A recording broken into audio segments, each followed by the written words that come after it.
Details are, of course, scant. The figure is, at the very least, human-sized and moving on two legs. Whatever it is, looks to be a solid black or dark brown color, which then stops and makes a deep grunt that sends the man running.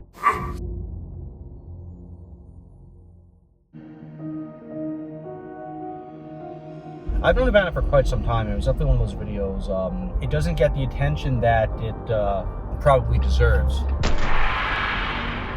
A whitish, gray, Bigfoot-like creature. This is where the video was apparently filmed.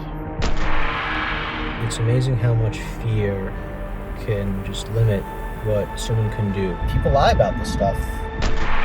A tall, two-legged, dark creature just walked straight across. Saw eyes and like a human face. Exactly the same, identical looking signatures. Prospect of it being as big as it could have been watching me